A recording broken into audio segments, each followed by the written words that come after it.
नमस्कार मित्रांनो, सूर्य कधीच असा विचार करत नाही की आज आकाशात ढग आहे की नाही। तो दररोज आपल्या प्रकाशाने संपूर्ण जग उजळवत असतो। त्याचप्रमाणे आपणही परिस्थितीवर नव्हे तर आपल्या जिद्दीवर आणि आत्मविश्वासावर विश्वास ठेवला पाहिजे। जर तुम्हाला सूर्याप्रमाणे तेजस्वी व्हायचे असेल तर लोक काय म्हणतील किंवा काय विचार करतील याची चिंता करू नका। सर्वप्रथम एक महत्त्वाची गोष्ट, 27 जुलैपासून शनी ग्रह वक्री होणार आहेत आणि 11 डिसेंबरपर्यंत वक्री अवस्थेत राहतील। प्रत्यक्षात 26 जुलैच्या रात्री 10 नंतर ही वक्री अवस्था सुरू होईल आणि जवळपास 138 दिवस ती कायम राहील। आज मी तुमच्यासोबत एक अनुभव शेअर करू इच्छितो। माझ्याकडे अनेक लोक त्यांची कुंडली घेऊन येतात आणि त्यांच्या आयुष्यातील अनुभव सांगतात। काही दिवसांपूर्वी एक महिला माझ्याकडे आल्या। त्यांनी सांगितले, माझ्यावर शनीची 7.5 सुरू आहे आणि माझ्या आयुष्यात जे काही वाईट घडले ते सर्व शनीमुळेच झाले। आता 27 जुलैला शनी वक्री होत आहे, त्यामुळे परिस्थिती आणखी वाईट होईल अशी मला भीती वाटते। मी त्यांना फक्त एकच प्रश्न विचारला, हे तुम्हाला कसे माहीत की हे सर्व फक्त शनीमुळेच घडले? आपल्या कुंडलीत 9 ग्रह आणि 12 भाव असतात। मग प्रत्येक समस्येसाठी फक्त शनीलाच जबाबदार कसे धरता येईल? मित्रांनो, सर्व ग्रह शुभही असतात आणि अशुभही परिणाम देऊ शकतात। हे पूर्णपणे त्या ग्रहाची तुमच्या कुंडलीतील स्थिती, बल आणि योगांवर अवलंबून असते। उदाहरणार्थ, गुरु ग्रह सर्वात शुभ ग्रह मानला जातो। पण जर तोच गुरु कुंडलीत अशुभ स्थितीत असेल तर तो स्थूलपणा, संतती प्राप्तीत विलंब, योग्य ज्ञानाचा अभाव, अपरिपक्व विचारसरणी आणि शिस्तीचा अभाव निर्माण करू शकतो। पण जर गुरु शुभ असेल तर याच गोष्टी सकारात्मक स्वरूपात अनुभवायला मिळतात। म्हणून कोणताही ग्रह कायमचा चांगला किंवा कायमचा वाईट नसतो। मग कर्माचा कारक असलेला शनी ग्रह वाईट कसा असू शकतो? आज मी तुमच्या मनातील हा गैरसमज दूर करणार आहे। आजकाल अनेक जण 2-4 पॉडकास्ट पाहून कोणतीही माहिती खरी मानतात। म्हणूनच मी अशा पॉडकास्टमध्ये फारसा सहभागी होत नाही, कारण तिथे अनेकदा अपूर्ण किंवा चुकीची माहिती दिली जाते। लक्षात ठेवा, शनी दरवर्षी वक्री होतात। 2026 मध्ये हे काही नवीन घडत नाही। साधारणपणे जूनच्या शेवटी किंवा जुलै महिन्यात शनी वक्री होतात आणि सुमारे 135 ते 145 दिवस या अवस्थेत राहतात। मात्र प्रत्येक वर्षी शनी वेगवेगळ्या राशीत, वेगवेगळ्या भावात आणि वेगवेगळ्या नक्षत्रात वक्री होतात। त्यामुळे त्यांचे परिणामही प्रत्येक राशीसाठी वेगळे असतात। आज आपण जाणून घेणार आहोत की कुंभ राशीसाठी शनीची ही वक्री अवस्था कशी राहणार आहे। मी सांगत असलेले अनुभव तुमच्या आयुष्यात जुळतात की नाही हे नक्की कमेंट करून कळवा। हा व्हिडिओ जन्मराशी, चंद्रराशी यावर आधारित आहे। जर ही तुमची कुंभ रास आहे, तुमच्या राशीपासून दुसऱ्या भावात शनी वक्री होणार आहेत आणि ते रेवती नक्षत्रात म्हणजेच बुधाच्या नक्षत्रात वक्री होतील। बुध हा शनीचा अतिशय मित्र ग्रह मानला जातो। आता दुसरा भाव कोणत्या गोष्टींचे प्रतिनिधित्व करतो? हा भाव कुटुंब, वाणी, चेहरा, बोलण्याची शैली, चव, साठवलेले धन आणि आर्थिक सुरक्षितता यांचा कारक आहे। येथे एक महत्त्वाची गोष्ट लक्षात घ्या, धन कमावणे हा 11व्या भावाचा विषय आहे, तर कमावलेले धन जपणे, साठवणे आणि आर्थिक स्थैर्य राखणे हा दुसऱ्या भावाचा विषय आहे। आता शनी या दुसऱ्या भावात वक्री होणार आहेत। सर्वप्रथम वक्री म्हणजे काय हे समजून घेऊया। सर्व ग्रह सूर्याभोवती त्यांच्या निश्चित गतीने परिभ्रमण करत असतात। पृथ्वीलाही सूर्याभोवती एक प्रदक्षिणा पूर्ण करण्यासाठी सुमारे 365 दिवस लागतात। पृथ्वीवरून पाहताना कधीकधी असे वाटते की शनी उलट दिशेने चालत आहे। या आभासी स्थितीला वक्री अवस्था म्हणतात। प्रत्यक्षात शनी उलटे चालत नाहीत। असे का वाटते? कारण पृथ्वी आणि शनी यांच्या गतीत फरक निर्माण होतो। त्यामुळे आपल्याला शनी मागे सरकत असल्याचा भास होतो। ज्योतिषशास्त्रानुसार वक्री अवस्थेत ग्रह अधिक प्रभावी होतात। ते ज्या भावात असतात त्या भावाशी संबंधित विषयांवर अधिक सखोल परिणाम करतात. एक उदाहरण घेऊया.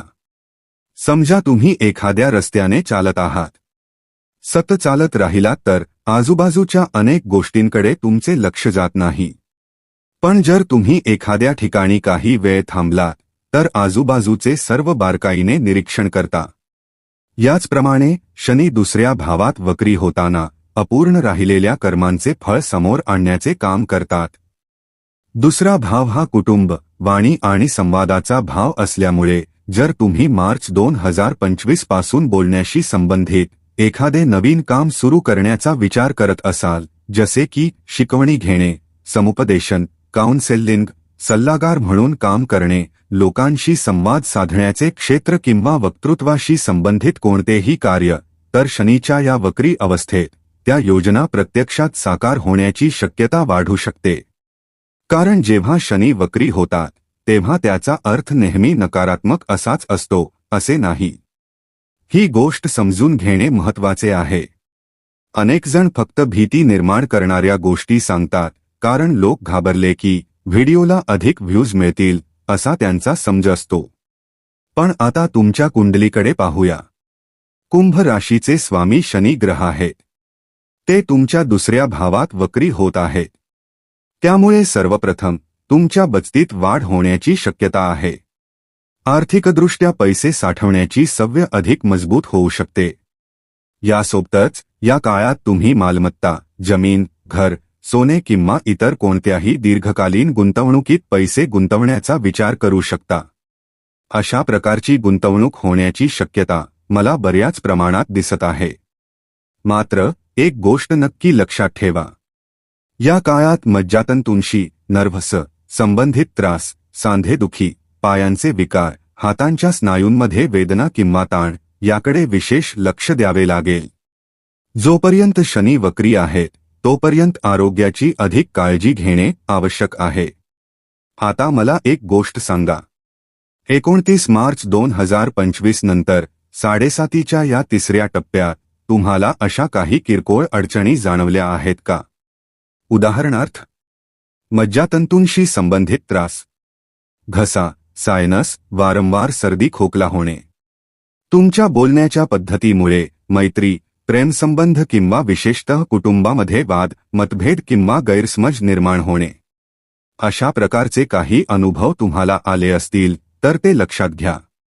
दुसरा भाव हा चेहरा, घसा, दात आणि वाणीचा कारक असल्यामुळे या अवयवांच्या आरोग्याची विशेष काळजी घेणे आवश्यक आहे.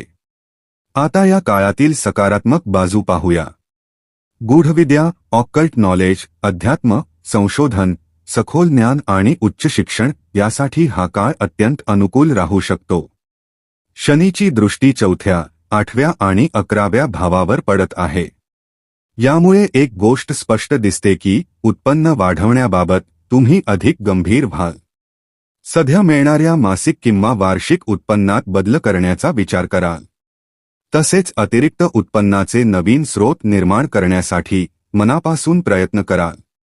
तुमची 7.5 आता शेवटच्या टप्प्यात आहे. तिचा अंतिम काळ सुरू आहे आणि साधारणपणे आणखी 1 वर्ष बाकी आहे. या उर्वरित काळातील शनीचे 138 दिवसांचे वक्री भ्रमण तुमच्या विचारसरणीत मोठा बदल घडवू शकते. हा काळ नकारात्मक नसून तुम्हाला स्वतःच्या आयुष्याकडे अधिक खोलवर पाहण्याची संधी देणारा आहे. हा व्हिडिओ पुन्हा पुन्हा पहा आणि पुढील 138 दिवसांनंतर स्वतःला एक प्रश्न विचारा. तुम्ही तुमच्या वैयक्तिक किंवा व्यावसायिक आयुष्यात काहीतरी नवीन सुरू केले का? मला खात्री आहे की या काळात तुमच्या मनात अनेक नवीन कल्पना येतील. जर काहीच नवीन करण्याची इच्छा होत नसेल तर कदाचित तुम्ही तुमच्या ध्येयावर पुरेसे लक्ष केंद्रित करत नाही किंवा आळशीपणामुळे स्वतःला रोखून धरत आहात. या काळात कुटुंब वाढवण्याचा किंवा संतती प्राप्तीचा विचार करणाऱ्या दाम्पत्यांनाही काही चांगली बातमी मिळण्याची शक्यता दिसते. शनी केवळ ज्या भावात असतात त्याचेच नव्हे तर मागील भावाचेही काही परिणाम देतात. त्यामुळे पहिल्या भावाशी संबंधित काही परिणामही जाणवू शकतात. यामध्ये थोडा हट्टीपणा, स्वतःच्या मतावर ठाम राहणे, जिद्दी स्वभाव आणि आपल्या निर्णयांवर ठाम राहण्याची प्रवृत्ती वाढू शकते. कुंभ राशीचे स्वामी शनी असल्यामुळे तुमच्या इच्छा, महत्वाकांक्षा आणि ध्येय मोठी असतात. तुम्ही बुद्धिमान, चतुर आणि नियोजनबद्ध पद्धतीने काम करणारे असता. जर तुम्हाला कुंभ राशीच्या स्वभावाविषयी, गुणदोषांविषयी आणि व्यक्तिमत्वाविषयी सविस्तर माहिती हवी असेल तर नक्की कळवा. त्यासाठी मी स्वतंत्र व्हिडिओ तयार करेन.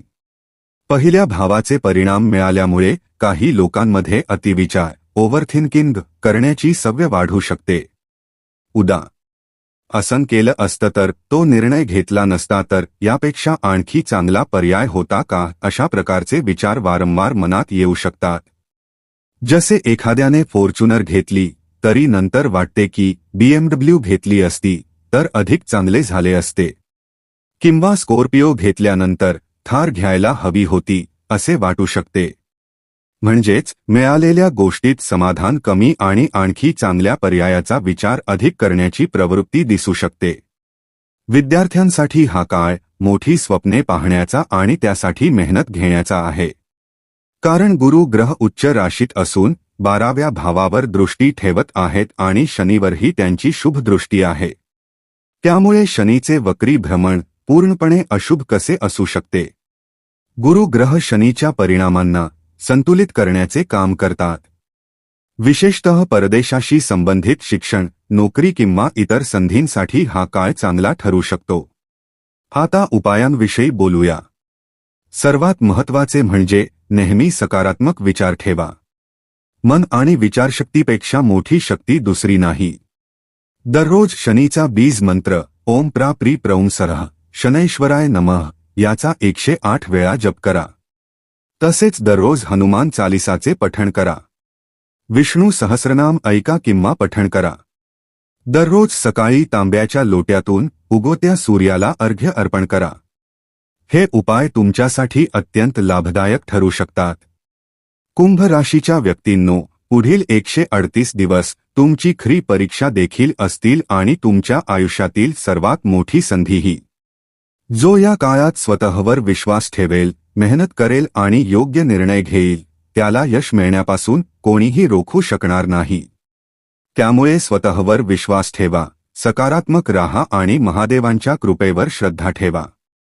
व्हिडिओ आवडला असेल तर नक्की लाईक करा, शेअर करा आणि आमच्या चॅनेलसोबत असेच जोडलेले रहा. धन्यवाद. हर हर महादेव.